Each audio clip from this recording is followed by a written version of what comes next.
Listen to your zodiac signs daily predictions for today, Monday, March 3rd, 2025. Wọ́n á gbọ́ ṣíṣe àti máṣe tòní gẹ́gẹ́ bí irúfẹ́ ìràwọ̀ tí ò ń lò. Mo kí Ọlọ́run ọba mo ṣèbà Olódùmarè, ìbà akọ́dá ayé, ìbà aṣẹ̀dá ọ̀run, mo ṣèbà Ọ̀rúnmìlà atórí ẹni tí ò sunwọ̀n ṣe, mo júbà ọkùnrin, mo júbà obìnrin, mo kí gbogbo ojú tó ń wò mí níbikíbi tí ẹ ti ń gbọ́ mi káàkiri àgbáńlá ayé.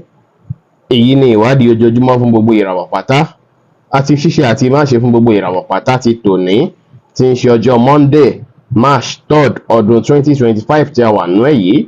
Ẹ̀yin tí ẹ̀ ń wò mí pátá ẹ dákun ẹ dábọ̀ ẹ bá ń ṣí ẹ fídíò kó kárí ilé kó kárí oko kó lè jẹ́ òwúlò àti àǹfààní fún ọ̀pọ̀lọpọ̀ ènìyàn. Bẹ́ẹ̀ sì ni kí ẹ má gbàgbé láti lọ bá wa subscribe sí YouTube channel wa. YouTube link náà wà lórí péjì wa ń bí. Ẹ̀yin tẹ́ ń lò ràwọ̀ iná tó kan yan Harris, ẹ̀yin tàbí láàrin March 21 sí April 20, ó ṣeéṣe káwọn yípo padà kan tí ẹ ò retí kí ó ṣẹlẹ̀ lọ́jọ́ tòní. Kẹ́kẹ́ sára lọ́jọ́ tòní pẹ̀lú ìjà kí ìjà náà má lọ jẹ́ ètò máa lágbára díẹ̀ lọ́jọ́ tòní kó sì má bàa fa issue fún yín. Lọ́jọ́ tòní kẹ́ má ṣe jẹ́ kí frustration kó ṣàkóbá fún yín o. Gbogbo nǹkan tó bá ti lọ pátápátá tó ti ṣẹlẹ̀ sẹ́yìn kẹ́ gbé sẹ́gbẹ́ kan kí ẹ má tún ronú nípa rẹ̀, kí ẹ wá bẹ fẹ́ relax, kí ẹ jìnnà sí ànánú àpà pàápàá jùlọ láti impress àwọn èèyàn. Ó ṣeéṣe kí ẹ fẹ́ ná owó kan tó ṣe pé ẹ ò ti ẹ̀rọ kan tẹ́lẹ̀ pé ẹ lè ná wọn. Ó ṣeéṣe kó fẹ́ àfẹ́ ti plan yín. Lọ́jọ́ tòní kẹ́ má fi ló tọ̀yàn rárá, kẹ́ má gbára léèyàn, ẹ má ṣe ohun tó lágbára jẹ̀mí yín lọ, kí ẹ wà lórí léèní yín ló dára lénìí. Rẹ́ẹ̀dì jẹ́ kọ́lọ̀ tó dára jù fún yín láti wọ̀ láṣọ lónìí. Aago 7 ní àṣálẹ́ sí aago 8 ní àṣálẹ́ ní àkókò èyí tó dára jù fún yín láti fi ṣe ohun tó ṣe kókó tó ṣe pàtàkì jù nínú ìgbésí ayé yín ní ọjọ́ tòní. Ẹ̀yin tẹ́ ń lò ràwọ̀ erùpẹ̀ alámọ̀ Taurus, ẹ̀yin tàbí láàrin April 21 sí May 20 lè ní ìgboyà máa wà fún yín, ara yín sì máa yá gágá dáadáa, tẹ́yì sì máa tún jẹ́ kí ẹ tún ní ìgbàgbọ́ tó kúnná nínú ara yín, kí ẹ lo eléyìí láti fi gbájúmọ́ àwọn nǹkan tí ẹ fẹ́ gbé nígbésẹ̀ dáadáa, kẹ́ sì nígbàgbọ́ nínú ohun tó ń sọ sí yín lọ́kàn lénìí pẹ̀lú. Ẹ kíyèsára pẹ̀lú ohun tí ẹ máa jẹ tẹ́ ẹ máa mu lọ́jọ́ tòní, nítorí tẹ́ ẹ bá kíyèsára ó ṣeéṣe kó ṣàkóbá fún ìlera ara yín o. Àwọn àǹfààní àti rí owó ó ṣeéṣe kí ó jẹyọ dáadáa fún yín lọ́jọ́ tòní. Kẹ́ wá báwọn èèyàn sọ̀rọ̀ pẹ̀lú ìfẹ́, kẹ́ ṣe dáadáa sáwọn èèyàn, kí ẹ báwọn èèyàn ṣe pẹ̀lú àwàdà àti ẹ̀rín. Forest green jẹ́ kọ́lọ̀ tó dára jù fún yín láti wọ̀ láṣọ lónìí. Aago 5 kọjá ìṣẹ́jú 15 ní ọ̀sán sí aago 6 kọjá 30 ìṣẹ́jú ní ìrọ̀lẹ́ ní àkókò èyí tó dára jù fún yín láti fi ṣe ohun tó ṣe kókó tó ṣe pàtàkì jù nínú ìgbésí ayé yín ní ọjọ́ tòní. Ẹ̀yin tẹ́ ń lò ràwọ̀ afẹ́fẹ́ aláwàdà Gemini, ẹ̀yin tàbí láàrin May 21 sí June 21, ẹ jìnnà sí ìjà tàbí aáwọ̀ pẹ̀lú àwọn tó súnmọ́ yín látàrí kó lè má bí èso rere lọ́jọ́ tòní. Kẹ́ kíyèsára dáadáa nípa ọ̀rọ̀ ẹnu yín, kẹ́ mọ bẹ́ẹ̀ fẹ́ express ara yín lọ́jọ́ tòní. Ó ṣeéṣe káwọn kan tẹ́ bá fẹ́ ṣe nílé kí ó require pé ẹ fẹ́ ná owó téyì sì lè affect ọ̀rọ̀ owó yín dáadáa lénìí. Kẹ́ má ṣe jẹ́ kí nǹkan kan sú yín, kí ẹ múra dáadáa lénìí, kí ẹ dórí, ẹ má sọ̀rọ̀ òdì àbí ọ̀rọ̀ àìtọ́ sí èèyàn, ẹ ṣe dáadáa sáwọn èèyàn kí ẹ sì wá ìrọ̀rùn láwùjọ yín pẹ̀lú. White jẹ́ kọ́lọ̀ tó dára jù fún yín láti wọ̀ láṣọ lónìí. Aago 3 ní ọ̀sán sí aago 5 ní ìrọ̀lẹ́ ní àkókò èyí tó dára jù fún yín láti fi ṣe ohun tó ṣe kókó tó ṣe pàtàkì jù nínú ìgbésí ayé yín ní ọjọ́ tòní. Ẹ̀yin tẹ́ ń lò ràwọ̀ omi agbára Cancer, ẹ̀yin tàbí láàrin June 22 sí July 22, ó ṣeéṣe kí ìbínú ṣẹ̀ṣẹ̀ fẹ́ wáyé, kí ẹ bínú lórí nǹkan kékeré. Distraction náà lè pọ̀ fún yín díẹ̀ lọ́jọ́ tòní. Kẹ́ gbìyànjú láti control ìmọ̀lára yín dáadáa, tàbí kí ẹ rí dájú pé ẹ jáde ẹ wà láwùjọ àwọn èèyàn. Ìyẹn máa jẹ́ kí gbogbo àwọn nǹkan yìí kí ẹ overcome ẹ̀, kẹ́ sì yí ìrọ̀rùn lénìí, kí ẹ fi ìgboyà ṣe ohunkóhun, kẹ́ sì wà adaptable. Ìyẹn máa jẹ́ kí gbogbo àwọn negative emotion, àwọn nǹkan tí ó tọ́ kí gbogbo ẹ̀ kó jìnnà sí yín, bóyá bí à ń kórìíra èèyàn àbí à ń bẹ̀rù àbá ń ṣojo àbá ń jowú, gbogbo nǹkan bẹ́ẹ̀ máa jìnnà sí yín. Lọ́jọ́ tòní ọ̀rọ̀ owó ó ṣeéṣe kí ó tún dára sí lọ́jọ́ tòní, kẹ́ ríre gbámú. Bákan náà tẹ́ bá ti yáyàn kan lówó tẹ́lẹ̀, ó ṣeéṣe kí ẹ láǹfààní àti gbowó náà padà lọ́wọ́ ẹnìyẹn lọ́jọ́ tòní. Ẹ wá gbájúmọ́ṣẹ́ tó ṣeéṣe kẹ́ ẹ róore gbámú. Ẹ free mind yín, kí ẹ wà positive, kẹ́ jẹ́ kára yá gágá, kí ẹ sì rí dájú pé téèyàn bá ṣẹ̀yìn ẹ má jẹ́ kó pẹ́ lórí ìkúnlẹ̀ ṣáájú kí ẹ tó forí jì wọ́n. White jẹ́ kọ́lọ̀ tó dára jù fún yín láti wọ̀ láṣọ lónìí.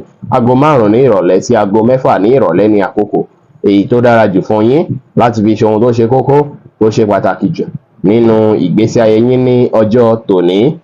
Ẹ̀yin tẹ́ ń lò ràwọ̀ iná tó gbóná rere Leo, ẹ̀yin tàbí láàrin July 23 sí August 22, àwọn kan tí wọ́n jẹ́ ṣiṣẹ́ náà, ẹ̀yin tẹ́ ń lò ràwọ̀ yìí wọ́n á ríre gbámú lọ́jọ́ tòní. Bí báwọn èèyàn ṣe lọ́jọ́ tòní, àbí ìdùnnú àtayọ̀ fẹ́yìn tẹ́ ń lò ràwọ̀ yìí ẹ kíyèsára pẹ̀lú àwọn tó ṣe é pé wọ́n á fẹ́ compete pẹ̀lú yín, kó má ṣe jẹ́ pé wọ́n máa fẹ́ affect reputation yín lọ́jọ́ tòní. Ìrínisí yín àti bí àwọn èèyàn ṣe mọ̀ yín sí ó ṣeé ṣe kí ó tún lékenkà sí lọ́jọ́ tòní, kí ẹ tún popular sí.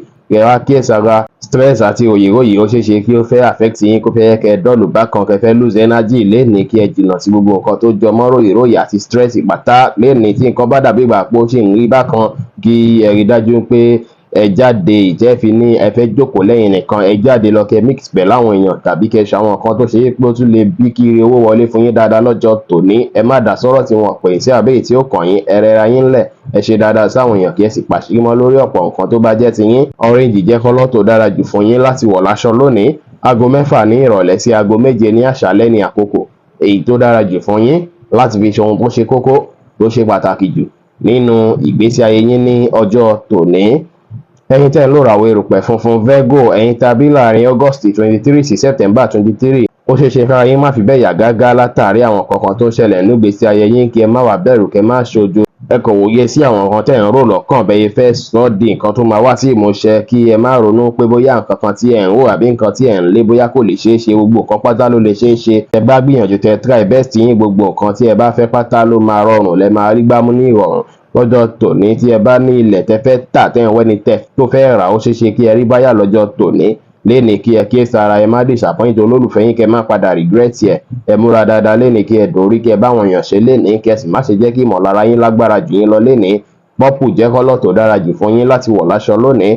Aago 4 ní ìrọ̀lẹ́ sí aago 5 ní ìrọ̀lẹ́ ní àkókò èyí tó dára jù fún yín láti fi ṣe ohun tó ṣe kókó, tó ṣe pàtàkì jù nínú ìgbésí ayé yín ní ọjọ́ tòní. Ẹ̀yin tẹ́ ń lò ràwọ̀ afẹ́fẹ́ Márèmí fún Libra, ẹ̀yin tàbí láàrin September 24 sí October 23, lénìí ìgboyà máa wà fún yín, agbára káká sì máa wà fún yín. Á ṣe yín bí ìgbà pé kẹ́ ẹ free kúrò ní gbogbo nǹkan tó dàbí ròyìnròyìn pátápátá. Lénìí ẹ máa wá ìrọ̀rùn, ẹ ní láti stress ara yín rẹpẹtẹ mọ́. Kí ẹ kíyèsára pẹ̀lú investment tẹ́ bá fẹ́ ṣe lọ́jọ́ tòní pẹ̀lú owó, kí ẹ rò dáadáa ṣáájú kẹ́ tó ṣe é. Lénìí kẹ́ sì kíyèsára pẹ̀lú àwọn argument àbí ìkọjú síra ẹni èyíkéyìí lọ́jọ́ tòní. Bàbá àwọn wá fọ́ọ̀tì nínú nǹkan téèyàn kan sọ àbí nǹkan téèyàn kan ṣe lọ́jọ́ tòní. Kẹ́ kíyèsára, kí ẹ ṣiṣẹ́ lórí bí ẹ ṣe ń sọ̀rọ̀ sí, kí ẹ lè avoid gbogbo nǹkan bí wàhálà. Ẹ bá àwọn èèyàn sọ̀rọ̀ pẹ̀lú ìfẹ́, kẹ́ bá wọn ṣe pẹ̀lú àwàdà àti ẹ̀rín, kẹ́ sì ṣe dáadáa sáwọn èèyàn lónìí.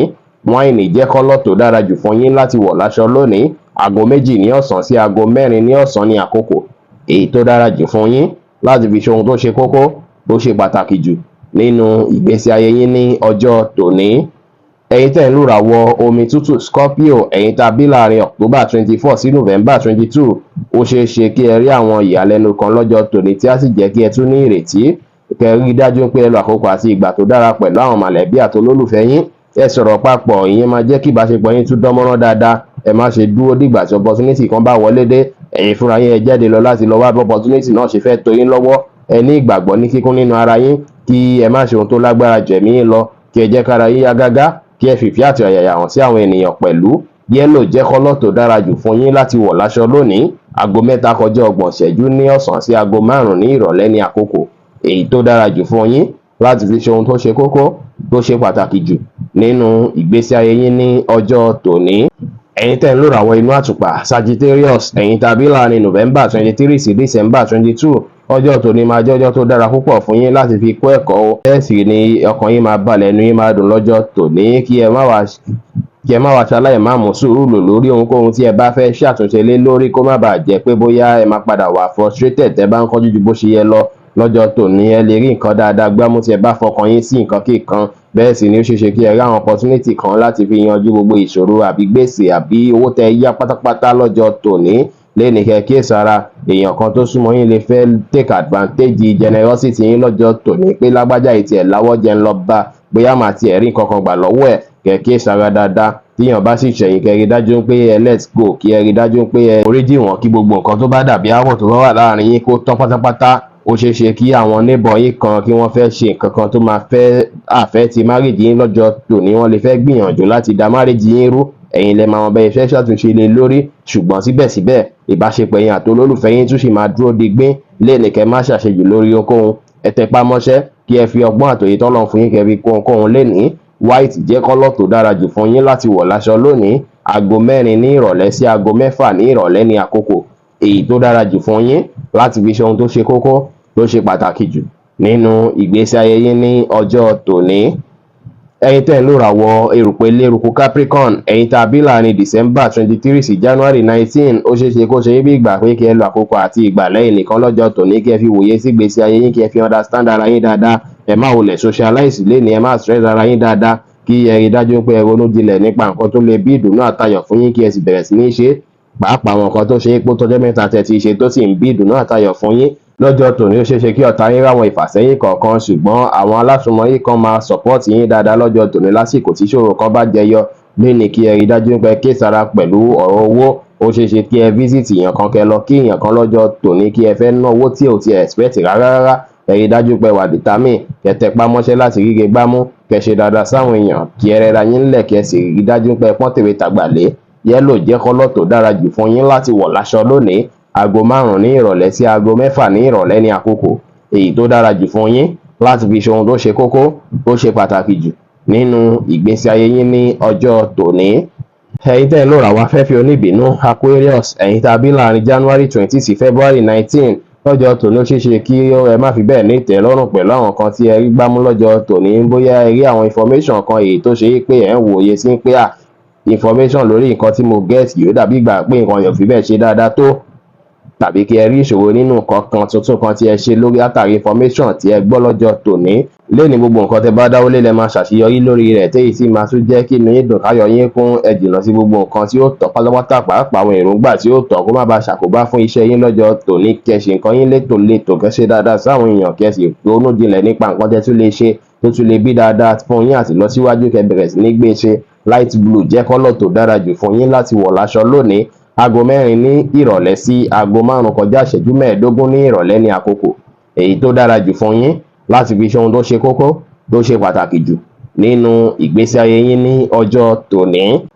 Ẹ̀yin tẹ́ ń lò ràwọ̀ omi tí kì í ru Pisces, ẹ̀yin tá a bí láàrin February 20 sí March 20, agbára káká máa wà fún yín, kí ẹ retí àwọn ìrẹ́jẹ dáadáa lọ́jọ́ tòní, pàápàá látara àwọn tó jẹ́ mọ̀lẹ́bí bí àbúrò àbẹ́gbọ́n, téyì sì máa ràn yín lọ́wọ́ láti yí gbogbo nǹkan tó dàbí ròyèròyè tí ẹ̀ ń rò tó lágbára díẹ̀ lọ́kàn yín. Kí ẹ rí dájú pé ẹ ń gbọ́ àmọ̀ràn látọ̀dọ̀ àwọn ènìyàn. Àmọ̀ràn tẹ́ bá gbà látọ̀dọ̀ àwọn èèyàn lénìí ó ṣeé ṣe kó ràn yín lọ́wọ́ dáadáa. Tẹ́ bá ń struggle lórí nǹkan kan, ó ṣeé ṣe kí ẹ rí ìdàgbàsókè dáadáa lọ́jọ́ tòní. Kí ẹ wá ṣòtítọ́, kẹ́ ṣòdodo láwùjọ àwọn èèyàn, kí ẹ má ṣe kánjú ju bó ṣe yẹ lọ lórí ọkọ wọn. Kẹ́ wà smart, kí ẹ sì focus lórí ohun tó bá yẹ kẹ́ gbájúmọ́ lásìkò. Kẹ́ tẹpá mọ́ṣẹ́, kẹ́ sì ṣe dáadáa sáwọn èèyàn pẹ̀lú. Blue jẹ́ kọ́lọ̀ tó dára jù fún yín láti wọ̀ láṣọ lónìí. Aago 7 ní àṣálẹ́ sí aago 10 ní àṣálẹ́ ní àkókò èyí tó dára jù fún yín láti fi ṣe ohun tó ṣe kókó, tó ṣe pàtàkì jù nínú ìgbésí ayé yín ní ọjọ́ tòní. Bí ó ṣe jẹ́ nìyẹn fún gbogbo irúfẹ́ ìràwọ̀ 12 tó wà pátá. Ẹ̀yin tẹ́ ń wò mí pátá, ẹ má gbàgbé pé Ọlọ́run Ọba Olódùmarè nìkan lọ́ba tó ní ìmọ̀ jùlọ. Fẹ̀yìn tẹ́ fẹ́ ṣe ìwádìí onírúurú, ẹ láǹfààní láti kàn sí wa ní WhatsApp 09033897161. Ire gbogbo á jẹ́ tiwa lónìí, lọ́sẹ̀ yìí, lóṣù yìí àti ní gbogbo ọjọ́ ayé wa láṣẹ Ìdùmarè. Ire o.